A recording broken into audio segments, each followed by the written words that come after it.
Buenas tardes de nuevo, hermanos. Espero que hayan tenido una tarde muy bonita, de mucho descanso, de disfrutar, de jugar, de cambiar de actividad. Dios mediante, vamos a tener entonces nuestro último tiempo juntos estudiando la palabra del Señor, estos textos que nos han sido encomendados para su exposición durante este campamento, que también pues está tocando ya su final y ya volvemos, no a la vida real, pero a la vida cotidiana, en la cual necesitamos la gracia del Señor para vivir conforme a su gran llamado, a su alto llamamiento en Cristo Jesús nuestro Señor. Les pido que por favor me acompañen una vez más a 1 Corintios capítulo 1, versículos 29 al 31.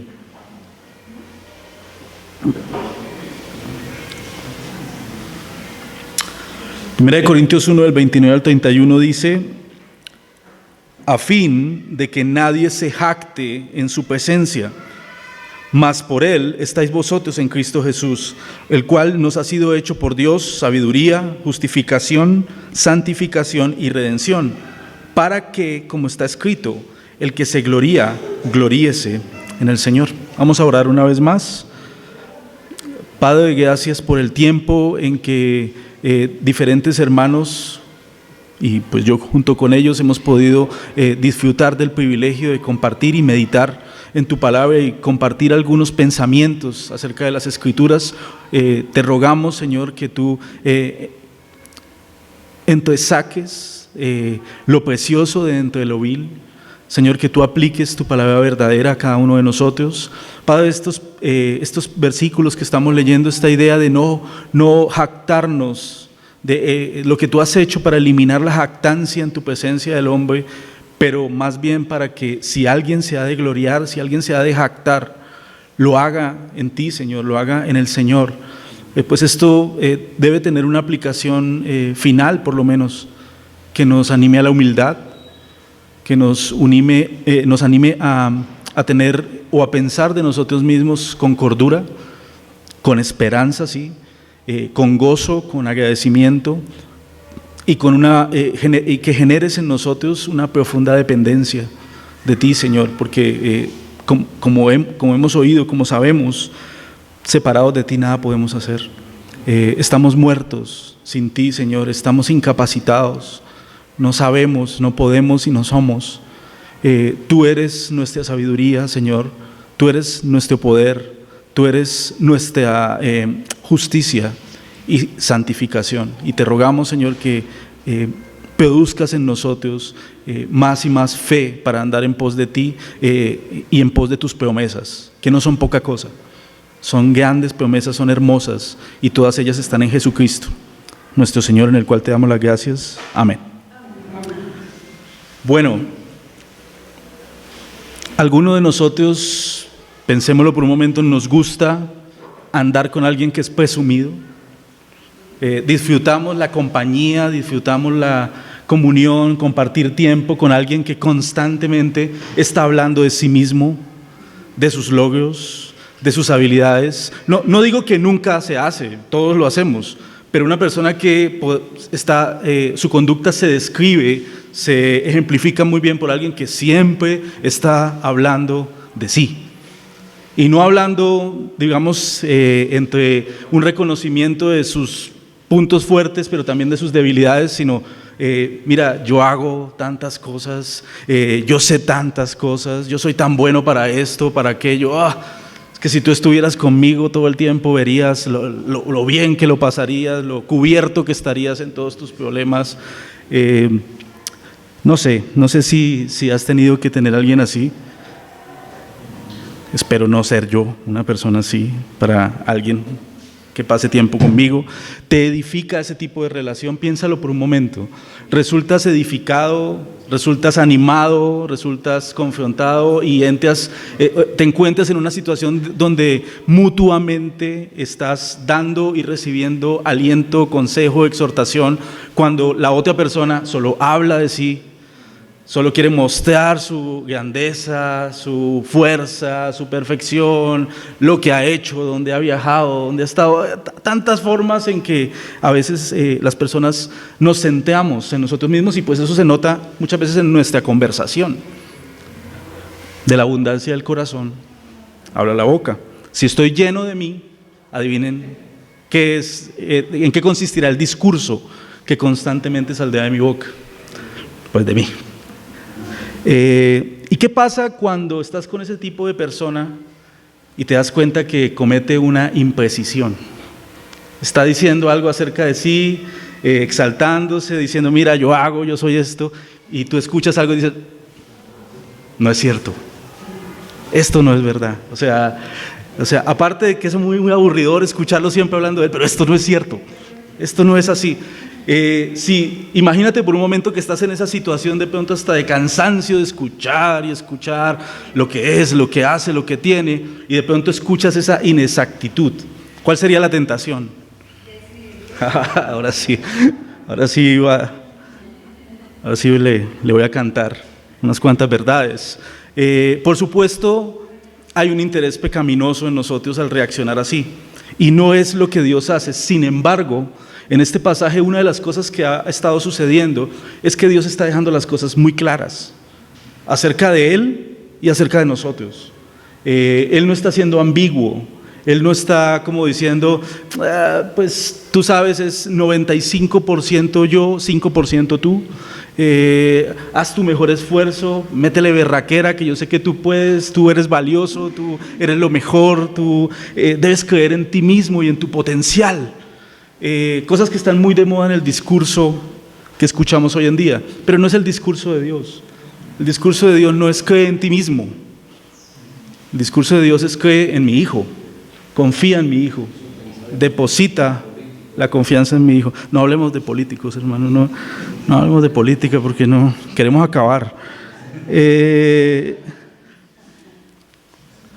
Terminemos pues el propósito de lo que hemos estado mirando, de todo lo que Dios nos revela que Él es para nosotros en Jesucristo. Como decía el versículo 29, ¿a fin de qué? Es decir, todo lo que Pablo ha estado argumentando con los corintios y el Espíritu Santo con nosotros a través de todo este tiempo en las Escrituras, tiene un propósito. Es a fin de que algo suceda. Y también dice el versículo 31, después de decir lo que tenemos en Jesucristo, ¿para qué? Hay un propósito, y es un propósito que se enuncia de una forma doble. Primero, como algo que no hay que hacer. Lo primero que se quiere evitar es que alguien se jacte en la presencia de Dios. Hermanos, lo que nunca va a suceder, mira, nunca va a pasar. Y yo sé que intelectualmente, los que llevamos algún tiempo en la fe, sabemos intelectualmente que esto no es así. Nunca será así. Pero a veces podemos vivir como si de alguna forma sí fuera a ser así, que algún día nos encontráramos en la presencia de Dios, delante de su trono, salvados, cubiertos y seguros, y podamos decirle, Señor, lo logramos, lo hicimos, qué buen equipo, de verdad, somos un equipo de antología, o sea, tú y yo imparables. No es esto de ninguna forma, esto no puede suceder. Dios ha hecho todo, el Evangelio se encarga para que nunca jamás suceda que alguien en la presencia de Dios diga, yo, por mí. Bueno, Dios, tú ayudaste algo, sí, pero tú sabes, ¿no? La berraquera, el empuje, la fuerza, la voluntad que yo le puse. Entonces, en una forma negativa, todo esto que se ha dicho es para que nadie se jacte en la presencia de Dios. Pero es interesante, aunque Reina Valera te traduce jactarse en el versículo 29 y te traduce gloriarse en el versículo 31, son el mismo verbo en griego, no hay diferencia. Es decir, está diciendo exactamente, o sea, su idea es exactamente la misma. Podríamos traducir jactar o gloriarse en ambos versículos y quedaría a fin de que nadie se gloríe en su presencia. O el versículo 31 para que, como está escrito, el que se jacte, o el que se jacta, que se jacte en el Señor. Entonces estamos viendo que Pablo nos está instruyendo que el problema no es la jactancia en sí, o el gloriarse. El problema no está con el verbo. El problema está en la forma, en la manera y sobre todo el objeto de esa jactancia. Y eso es lo que quisiera que miráramos un poquito en el tiempo que nos queda esta noche. Vamos a ver primero que Pablo está evocando una referencia previa en las Escrituras. Él dice en el versículo 31, para que, ¿cómo está qué? Como está escrito. Entonces, la cosa que vemos acá es que de ninguna forma el mensaje y la idea de 1 Corintios capítulo 1, versículos 18 hasta el 31 es una idea aislada, original del apóstol Pablo, que él dijo, mira, yo tengo unas ganas de aportar algo. A veces yo sé que la lectura de la Biblia se vuelve aburrida, el Antiguo Testamento, porque siempre son los mismos temas, y yo quiero como traer algo innovador. Tú sabes, algo de lo que nunca nadie haya escuchado jamás, algo que sea bomba, que de alguna forma la gente diga, qué bueno que llegó el apóstol Pablo y nos actualizó el mensaje y nos puso a pensar en cosas que jamás a nadie se le habían ocurrido. Por ahí, pues lejos de eso, esto que estamos leyendo en 1 Corintios capítulo 1 del 18 al 31 es una constante en las Escrituras. Es un tema que encontramos no solo aquí y allá, sino por todo lado. La supremacía de Dios, la grandeza de Dios, lo maravilloso y lo completo del Dios nuestro, y que nosotros, pues en comparación con Él, pues no somos nada, no somos absolutamente nada. ¿Bonito escuchar eso? Pues inicialmente no, para la carne jamás va a ser agradable, nunca se va a sentir pues acariciada o como un bálsamo para ella misma el escuchar que no es protagonista. Pero pues eso es lo que la Biblia dice. No somos los protagonistas de esta historia, es Dios.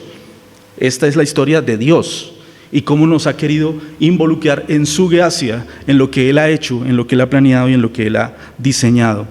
Ahora, como está escrito, ¿dónde? Ahí, tal vez me equivoco, no sé si algún hermano tiene más claridad en cuanto a esto, pero creo que textualmente en el Antiguo Testamento no dice, letra por letra, el que se gloría, gloríese en el Señor. Entonces lo que vemos acá es que Pablo no está haciendo una cita, Pablo está haciendo una alusión. Y hermanos, a veces cuando queremos decir, no, esto está desarrollando algo del Antiguo Testamento, nosotros queremos ver una cita. O sea, queremos ver una referencia palabra por palabra de algo que esté en el Antiguo Testamento. Y si no es así, decimos, no, entonces esto no era algo que tenía que ver con el Antiguo Testamento. Pero eso simplemente no es cierto. El Nuevo Testamento está lleno mucho más de alusiones al Antiguo que de citas del Antiguo Testamento. Y nosotros, una de las cosas que debemos hacer en nuestra lectura de la palabra, estudiando el Antiguo, luego leyendo el Nuevo, es empezar a tener la mente entrenada para encontrar esas relaciones, esas conexiones que pues no tenemos que imaginárnoslas ni tampoco sacárnoslas del sombrero. Simplemente hay temas y hay aspectos de la revelación de Dios que ya han sido mencionadas antes, y quisiera proponerles que el pasaje tal vez del Antiguo Testamento al que probablemente el apóstol Pablo está aludiendo de una forma más segura sería Jeremías capítulo 9, versículos 23 y 24. Y les pido que por favor vayamos allá por un momento. Libro del profeta Jeremías, capítulo 9, versículos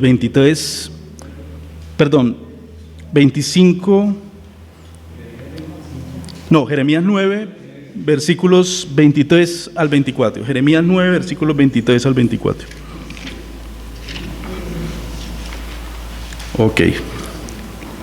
Dice así: así dijo Jehová, no se alabe el sabio en su sabiduría, ni en su valentía se alabe el valiente, ni el rico se alabe en sus riquezas, mas alábese en esto el que se hubiere de alabar, en entenderme y conocerme que yo soy Jehová, que hago misericordia, juicio y justicia en la tierra, porque estas cosas quiero, dice Jehová. Entonces creo que vemos aquí el mismo patrón doble que veíamos en 1 Corintios capítulo 1.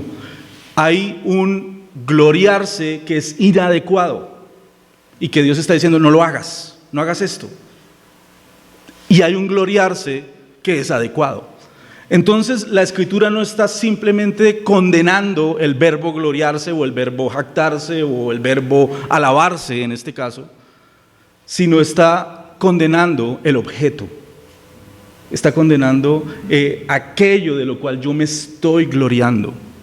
Eso es lo que está mal. Eso es lo que es inadecuado. Y eso es lo que nosotros necesitamos entender de Jeremías, de Primera de Corintios y en realidad de todas las Escrituras. Jeremías capítulo 9, en el contexto, es un capítulo donde una vez más el profeta está anunciando la catástrofe y el juicio sobre un pueblo que se alejó de Dios. Son el pueblo del pacto, son el pueblo que Dios, al que le dio la promesa con Abraham, el pueblo al que Dios sacó de Egipto, con mano extendida los introdujo en la tierra, les dio el reino, les dio sus leyes, pero se alejaron de él. Jeremías es el último profeta del reino de Judá. El reino de Israel, las 10 tribus del norte ya desaparecieron. Quedan las 2 tribus, donde está Jerusalén. Y este es la última voz de Dios anunciándole al pueblo: el juicio está a la puerta. El juicio está por venir.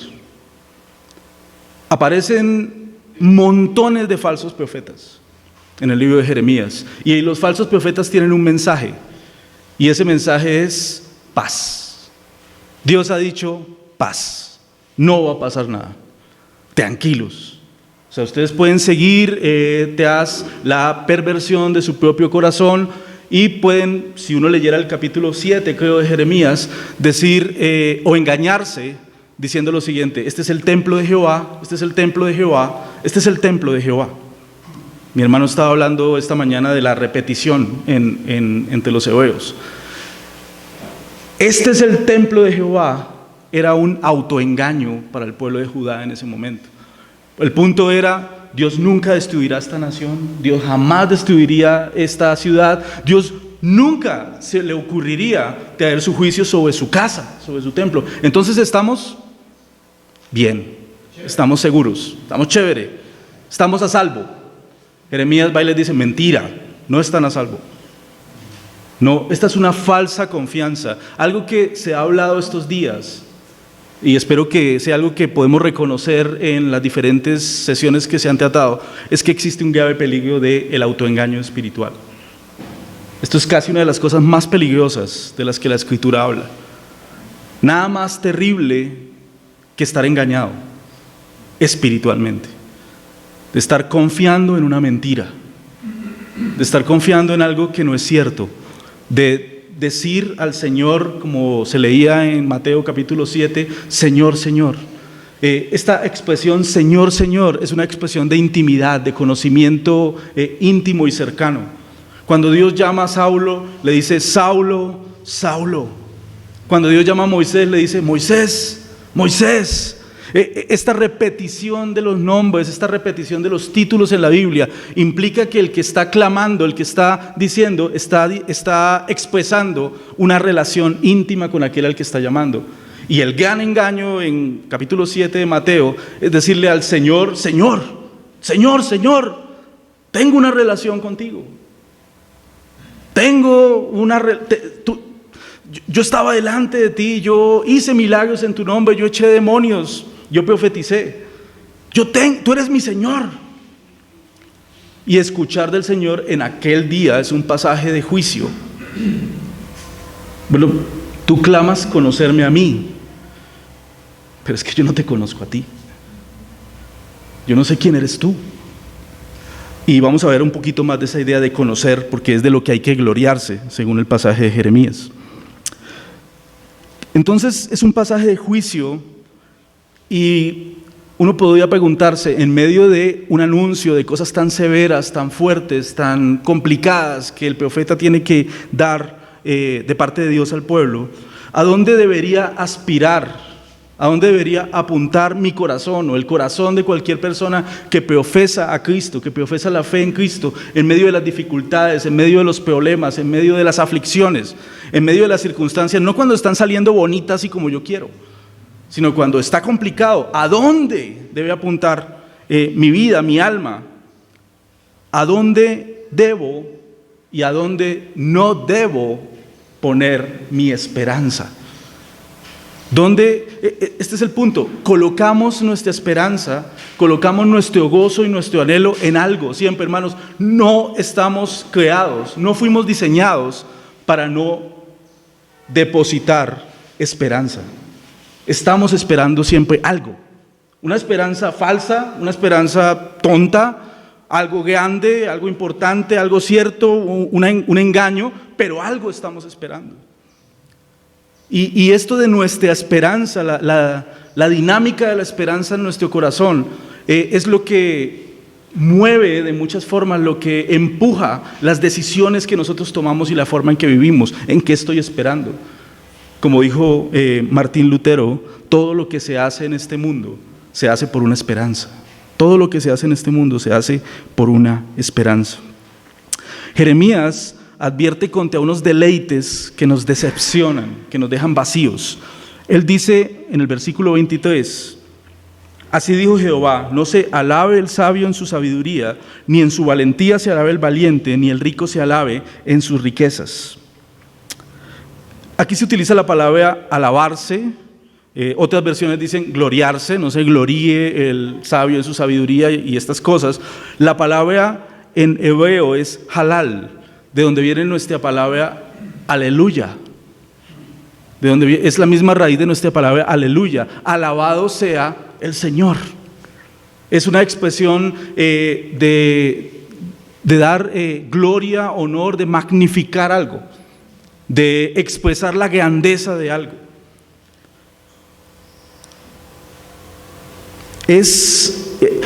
Y lo que quiero que veamos, piénsalo, ¿por qué nos reunimos los domingos? Tal vez una respuesta justa, una respuesta que estaría tal vez en la mente y en el corazón de muchos de nosotros sería: voy a la iglesia a adorar a Dios, voy a la iglesia a alabar a Dios. ¿Pero qué es eso? ¿Qué es alabar a Dios? ¿Son las cosas que hago? O sea, las actividades en las que nos involucramos cuando estamos juntos como congregación, que no hacemos el resto de la semana porque pues no estamos en la iglesia, no estamos con los hermanos. ¿Qué es alabar a Dios? O más bien, no tanto qué es, sino de qué trata finalmente.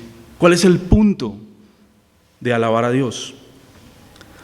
Y quisiera proponer, es parte del significado de halal, de alabar, que es hacer algo porque estoy contento, hacer algo porque estoy satisfecho. Alabar a Dios no es simplemente comprometerme con una actividad religiosa dominical o bueno, algunos otros momentos de mi vida. Alabar a Dios es expresar mi satisfacción en Él. Es decir, una alabanza que no surge de un corazón satisfecho, contento, alegre por lo que Dios es para él, pues no es una alabanza verdadera. No es verdaderamente ofrecer a Dios, como dirían los salmos, el sacrificio de alabanza. Honra mi nombre y yo te libraré. Hay un comentario, un pensamiento de C.S. Lewis acerca de los salmos, y él está hablando acerca de la alabanza. ¿Qué es la alabanza? Y él dice: como los hombres alaban espontáneamente lo que sea que valoren, también espontáneamente nos instan a unirnos a ellos en la alabanza del objeto de su adoración. ¿Qué es lo que él quiere decir con eso? Cuando a ti realmente te gusta algo, cuando realmente disfrutas algo, no estamos hablando de Dios, lo que sea. O sea, cuando realmente te sientes satisfecho, contento, sientes gozo y alegría en obtener, en poseer algo que te parece satisfactorio, que tú dices: oiga, no lo puedo creer, o sea, soy tan afortunado que tengo esto. La alabanza, es decir, la proclamación de ese gozo, de esa alegría, no es una carga. Y tampoco es como paso 2, ahora tengo que alabar porque estoy muy contento. Es espontáneo, es natural, es parte del gozo mismo. Cuando yo tengo alegría y satisfacción en algo, es parte de ese gozo decirlo. Y es parte de ese gozo invitar a otras personas o decirles, oiga, ¿usted vio el carro que yo me compré?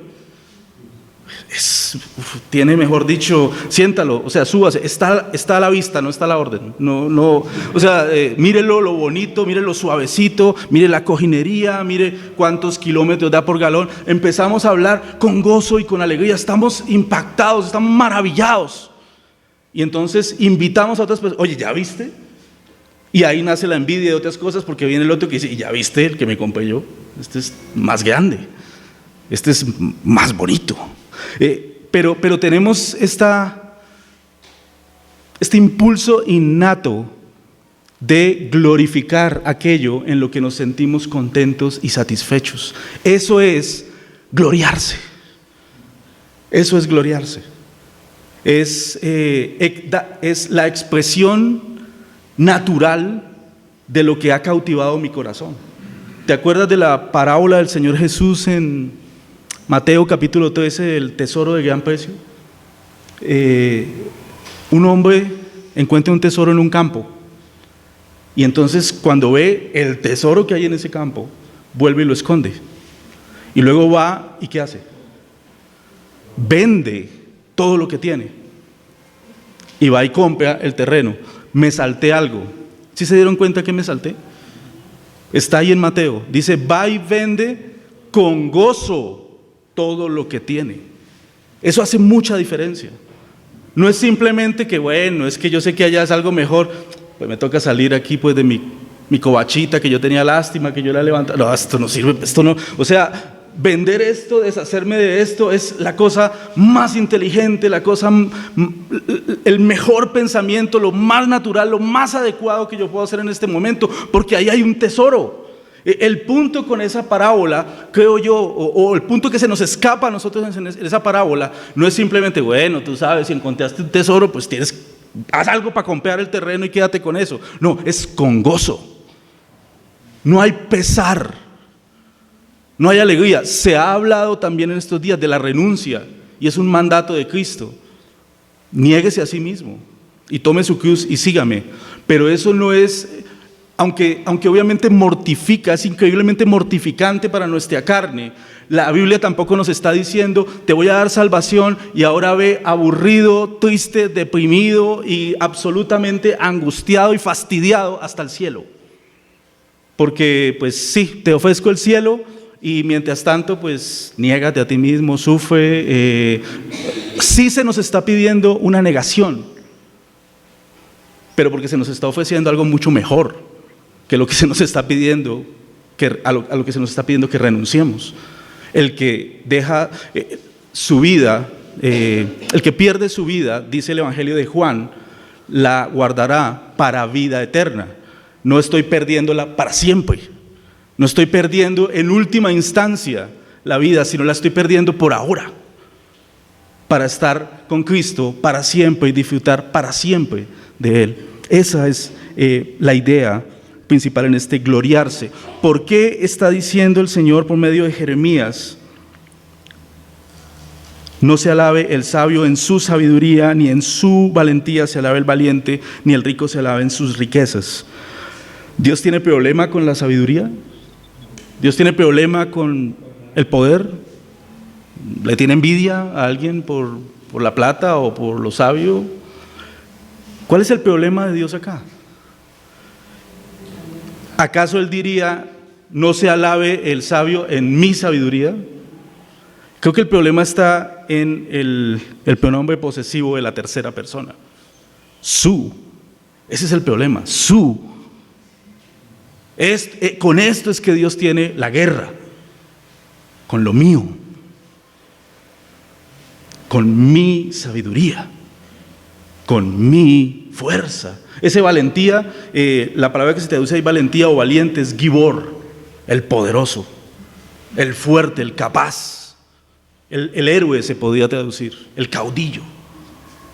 Dios, en otra parte en Isaías, Él es el gibor, el Dios fuerte, Él no tiene problema con la fuerza, Él tiene problema es con mi autopercepción de cuán fuerte soy yo, cuán capaz soy yo, y que yo, no solamente que yo tenga esa percepción, sino que me gloríe en ella, me regocije en ella, confíe en ella, que mi gozo y alegría no sea por la sabiduría, fuerza o capacidad de Dios, sino por mi supuesta sabiduría, mi supuesta fuerza o mis riquezas.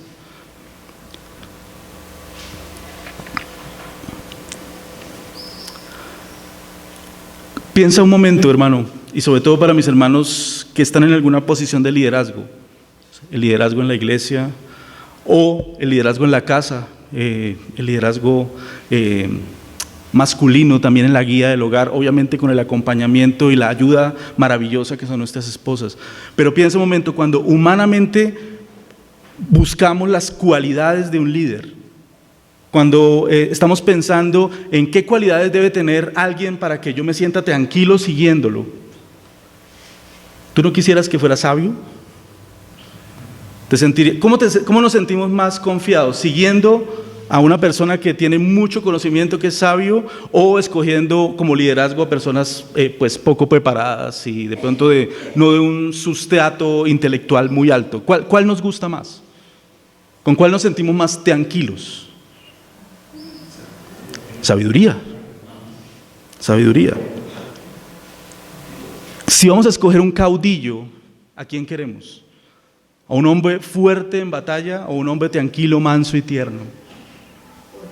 ¿Cuál es el hombre que queremos seguir para las proezas, para las batallas? Un hombre valeroso, un hombre poderoso, un hombre esforzado, un hombre fuerte. ¿Y a quién nos es más fácil envidiar, hermanos? ¿A los que tienen plata o a los que no? De verdad. O sea, ¿te has encontrado alguna vez envidiando la situación de necesidad de alguien? Yo no. O sea, de una vez les digo, yo no me levanto diciendo yo, Señor, quisiera tener una situación más como la de algún hermano, por ejemplo, venezolano que está fuera de su país, no tiene así trabajo y estas cosas. No, envidiamos, nos identificamos, anhelamos y deseamos, pues, echar para adelante. Eso se llama echar para adelante. Mejorar.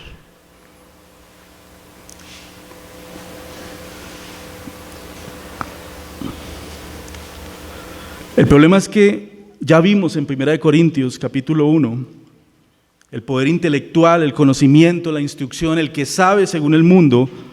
Dios dice que lo necio escogió Dios para avergonzar a los sabios. Dios desecha la sabiduría de este mundo. El poder físico, el ánimo, la capacidad de en sí mismo encontrar la berraquera para echar adelante y llevar a cabo grandes proyectos puede ser muy apreciado en el mundo, pero Dios dice que lo débil del mundo escogió Dios. Lo que estamos viendo en estos pasajes es contracultural y es contraintuitivo. Nosotros humanamente inmediatamente pensamos que lo mejor es el más preparado, que lo mejor es el más fuerte, el más capacitado, el más berraco, y que lo mejor es pues el que tenga más recursos. ¿Cuál iglesia va a estar mejor? ¿La que tenga más plata o la que tenga menos plata? Buena pregunta, no la contestemos. Porque no necesariamente, no es diciendo que si el Señor bendice está mal, pero probablemente estamos contestando de una con la sabiduría de este mundo. Con la sabiduría de este mundo. Lo vil del mundo y lo menospreciado escogió Dios, y lo que no es para deshacer lo que es. Estaba pensando en una frase en algún libro que escribió John Piper, y él está hablando a los líderes en las iglesias, diciendo, mire, una de las cosas que ustedes deben esforzarse por hacer desde el púlpito y todo es enséñenle a la congregación que está bien, que con el cobre basta. No necesitan ser de oro. Si quieren, y la frase completa es, si ustedes quieren ser un conducto para la gracia de Dios, comparando la gracia del Señor con electricidad, no tienen que andar forrados en oro. Con ser de cobre es suficiente. ¿Sí? Con el cobre basta.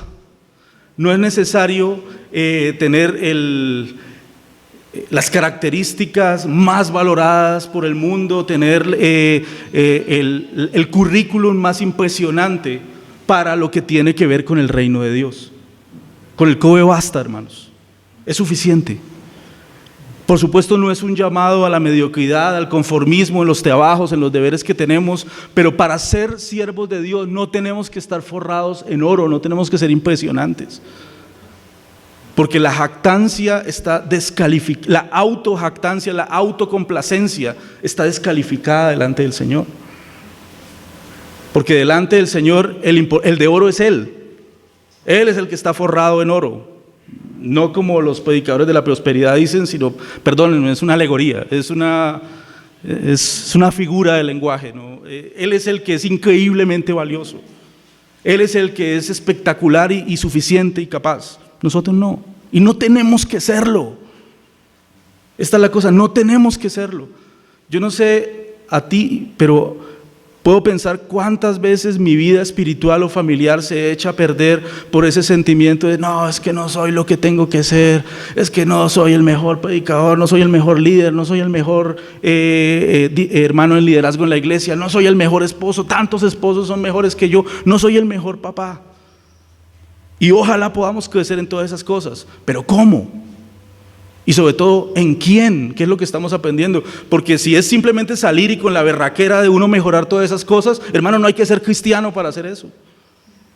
No necesitamos a Cristo, necesitamos un coaching, no más. Necesitamos a alguien que nos motive, que nos diga, tú eres valioso, tú tienes los recursos, para adelante, vamos. No necesitamos a Cristo para eso. No necesitamos a alguien que nos empodere. Necesitamos a alguien que nos sostenga, alguien que tenga misericordia de nosotros, alguien que trabaje con la nada que nosotros somos y que muestre su suficiencia. Dice el versículo 24, más alábese en esto, es decir, no se alabe en los recursos del hombre, no se alabe en su propia autopercepción de sabiduría, de potencia, de riqueza. Pero si se quiere alabar, si quiere gloriarse, si quiere dárselas de algo, si se quiere jactar, jáctense en esto, en entenderme y conocerme, que yo soy Jehová, que hago misericordia, juicio y justicia en la tierra, porque estas cosas quiero, dice Jehová. Hemos hablado estos días de hacer la voluntad de Dios. ¿Tú crees que hacer la voluntad de Dios es algo bueno? Bueno, esto es lo que Dios quiere. Esto es lo que Dios quiere. Sé que hay otras formas de expresarlo en la Biblia, esta no es la única manera, pero esta es una de las formas en que Dios expresa su voluntad para nosotros. Gloríense, estén plenamente satisfechos, encuentren su gozo, su alegría, su confianza y su refugio, no en los recursos de la carne, no en la sabiduría según el hombre, no en lo que el mundo dice que es el éxito y es lo que, mejor dicho, el currículum, la hoja adecuada de vida que una persona debe tener, sino alábese en esto el que se hubiese de alabar, en entenderme y en conocerme, que yo soy el Señor.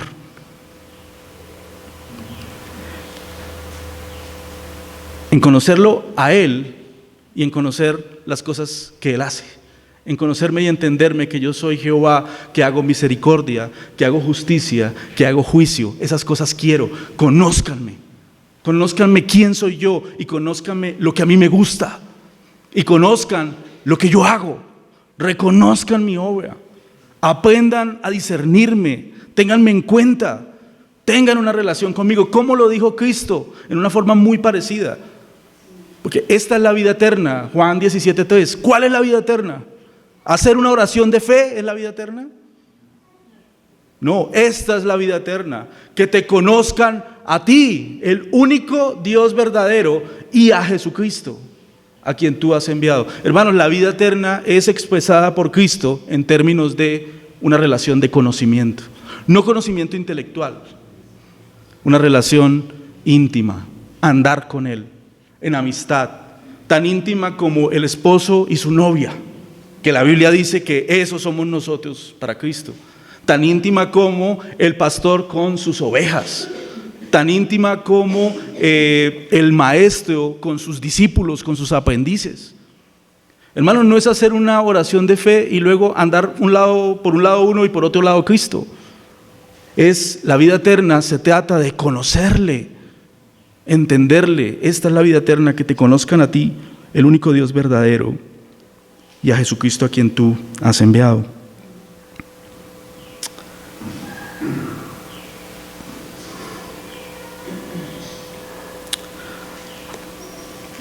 Acompáñenme por favor a 1 Corintios, capítulo 1.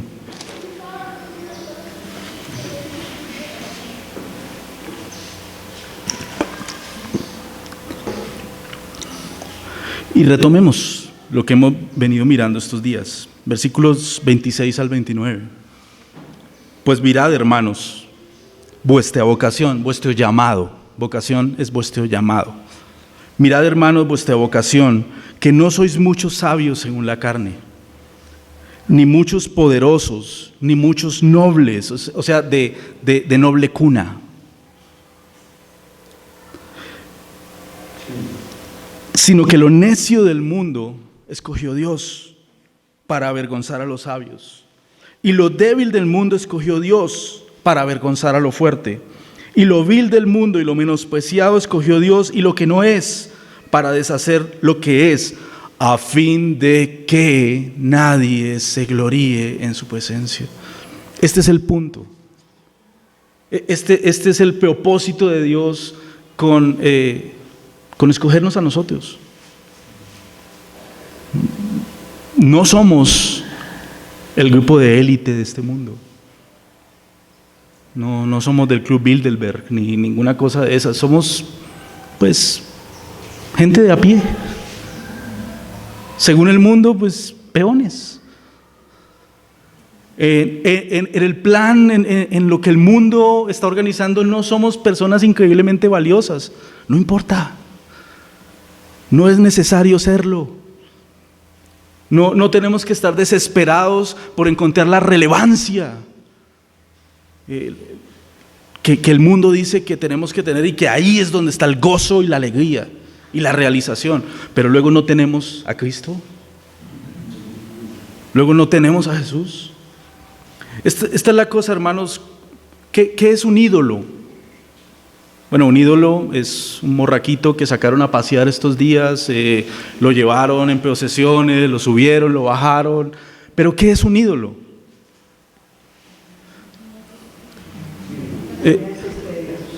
Es cualquier cosa. Piensa en eso que si te lo quitan, si Dios te lo quita, tú dices: yo ya no quiero vivir más. Y yo no puedo vivir más. No puedo. Hermanos, hay aflicciones, van a haber pruebas. No siempre va a ser color de rosa, no siempre va a ser bonito. A veces vamos a ser rechazados, a veces va a venir dolor claramente por la maldad del mundo. A veces va a venir sufrimiento y prueba, y nosotros no sabemos por qué, y de pronto estemos diciendo como Job: Dios, quisiera tener una audiencia contigo y poder preguntarte: ¿por qué me está pasando esto a mí? ¿Qué te hice yo? ¿Y qué? ¿Qué ha cambiado realmente? Si somos de Cristo. Si tengo, como decía mi hermano Pablo citando en Filipenses, si como dice el apóstol Pablo, si tengo abundancia o tengo escasez, ¿qué ha cambiado? En lo que es importante, en lo que es real, en lo que es más, abundancia y escasez, eso viene y eso va. Pero todo lo puedo ¿en qué? En Cristo que me fortalece. ¿En cuál circunstancia? En cualquier circunstancia, en la que sea. No estoy diciendo, hermanos, ¿por qué lloras? No, debería darte pena. No, nos vamos a sufrir y nos va a doler. Y probablemente vamos a gemir. Pero hermanos, en última instancia y al nivel más profundo, no ha cambiado el fundamento sobre el cual nos podíamos gloriar. puedo gloriarme en Cristo cuando todo me está saliendo bien y todos en mi familia tienen salud. Y me puedo regocijar en Cristo cuando la enfermedad visite mi familia. O cuando puedo regocijarme en Cristo cuando comparto el Evangelio y hartas personas están respondiendo. O puedo regocijarme igualmente en Cristo cuando parece que el ministerio mío no sirve para nada. Cuando parece que estoy estéril, que soy seco, que estoy, Señor, ¿será que si soy cristiano estoy muerto? No, mira a Cristo. Mira al Señor. No te gloríes en lo que este mundo nos muestra en la televisión, en los medios, en la cultura, que son las cosas en las cuales debemos gloriarnos y fundamentar nuestro gozo. Gloríate en el Señor, gloríate en Cristo. Y permíteme terminar con un pasaje que creo que ilustra esto en 2 Corintios capítulo 12.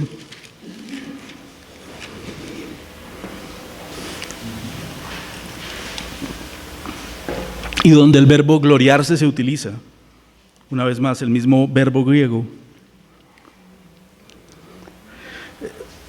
Pablo tiene un gran problema, no solo en 2 Corintios, desde 1 Corintios. Le están diciendo lo que todavía algunos eruditos y estudiosos hoy machacan, que es que Pablo no era apóstol. Que es que Pablo no, realmente no, tú sabes, el tipo pues sí, luego Dios lo levantó y tuvo este ministerio, pero es como de segunda. Lo que los eruditos bíblicos hacen hoy en día, lo hacían las personas de las iglesias en Corinto. Y estaban cuestionando ampliamente el ministerio de Pablo. Y Pablo entra desde el capítulo 11 a usar el verbo gloriarse, y él casi lo está diciendo él está diciendo, permítanme un poco de locura. O sea, lo que les he dicho que no hagan, lo que les he recomendado todo el tiempo que no hay que hacer, permítanme hacerlo por un momento. Ya que ustedes dicen que no soy apóstol, ya que ustedes dicen que yo no soy un enviado del Señor, ya que ustedes dicen, permítanme hablar de lo que he hecho. Y él da esa argumentación, pero finalmente como volviendo o reconociendo que el camino de la sensatez es otro. A partir del versículo 6, él dice, después de hablar de visiones que Dios le había dado, que hasta el tercer cielo fue y escuchó palabras que no se pueden repetir por lengua humana, una increíble revelación. Desde el versículo 6 él dice, sin embargo, si quisiera gloriarme,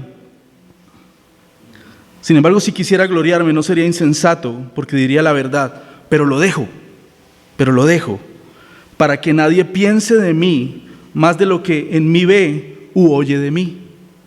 Y para que la grandeza de las revelaciones no me exaltase desmedidamente, me fue dado un aguijón en mi carne, un mensajero de Satanás que me abofetee, para que no me enaltezca sobremanera.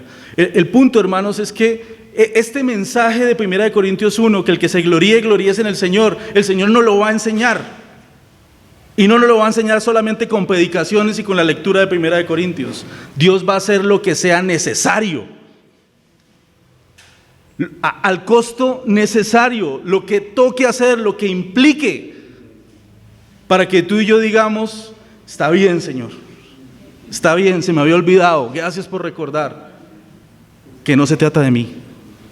No se trata de mí, que si debo buscar satisfacción, gozo y alegría, un refugio y una confianza, no es en mí, no es en mi ministerio, no es en mis roles, no es en mi trabajo, no es en lo que sé o en lo que yo puedo. Señor, eres tú. Y dice él en el versículo 7, y para que la grandeza de las revelaciones no me exaltase desmedidamente, me fue dado un aguijón en mi carne, un mensajero de Satanás que me abofetee, para que no me enaltezca sobremanera, respecto a lo cual 3 veces he rogado al Señor que lo quite de mí, y me ha dicho que no. ¿Has pedido algo? ¿Has pedido a Dios que te quite algo? Que retire una prueba, que retire una situación complicada. No sabemos exactamente qué era lo que Pablo tenía. Muchos piensan que era una enfermedad. Otros piensan que es la persona que andaba detrás o sea, él llegaba a una iglesia, trabajaba, se iba y llegaba otro a montarle sindicato a Pablo. Y a empezar a decir, no, este no es, no le pongan atención, el mensaje. No sabemos exactamente qué es, pero Pablo dice, Señor, ¿y si me lo quitas?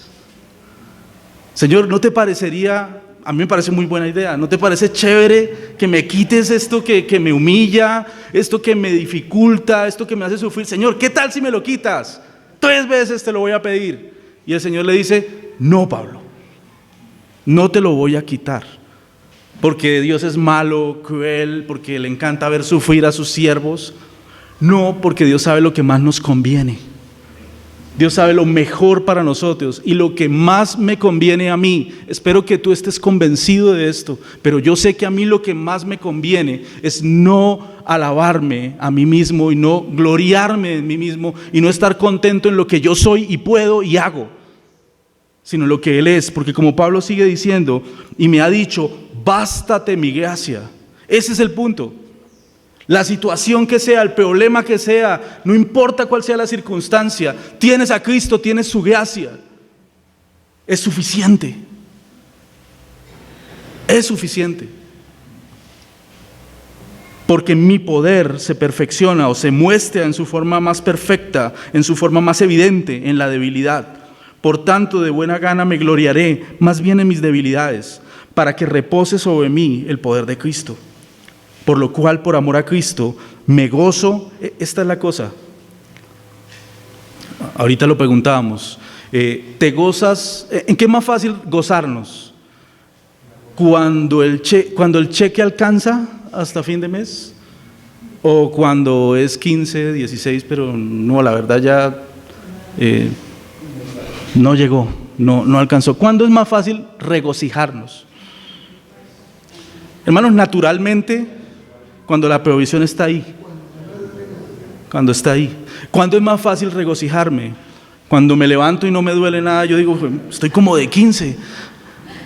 O cuando me levanto y me empiezo a preocupar. Oiga, esto yo no lo tenía. Yo no tenía este padecimiento. ¿Cuándo es más fácil regocijarme? Cuando predicamos, ministramos, evangelizamos, nos involucramos en la obra del Señor y nos están diciendo, bien hermano, bueno, qué bien lo haces, y mira tu fruto y todo eso. O cuando salimos y tratamos de hacer lo que el Señor pone en nuestra mano y no vemos nada. Y hermanos, qué bueno tal vez que no veamos mucho. Escuchaba alguna vez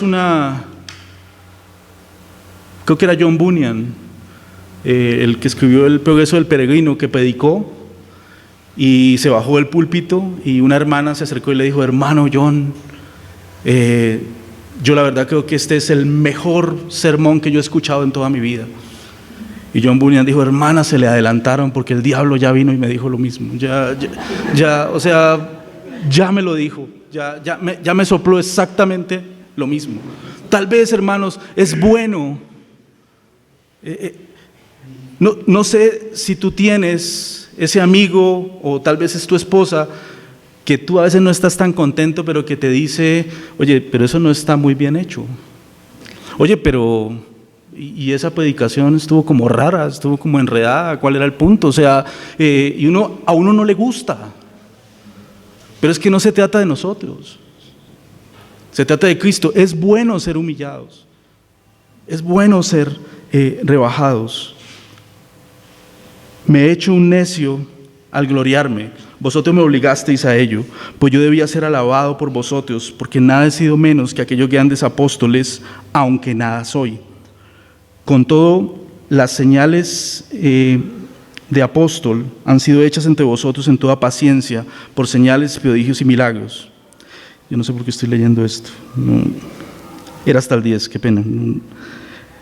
Por lo cual, por amor a Cristo, más bien, me gozo en las debilidades, en afrentas, en necesidades, en persecuciones, en angustias, porque cuando soy débil, entonces soy fuerte. Esta es la cosa con 1 Corintios 1. Cuando soy débil, estoy en el mejor lugar. Mis hijos no necesitan un papá fuerte. Mis hijos necesitan un papá que confíe en Dios. Mi fuerza humana es un estorbo. La iglesia no necesita líderes muy sabios. Necesita un liderazgo débil delante del Señor, que confíe en el Señor, que vea la suficiencia del Señor. Hermanos, para que se cumpla lo que está escrito, que el que se gloríe, que gloríese en el Señor. Vamos a orar. Padre, gracias, Señor, por el tiempo que hemos podido tener acá durante este fin de semana. Una vez más te pido, Señor, que quites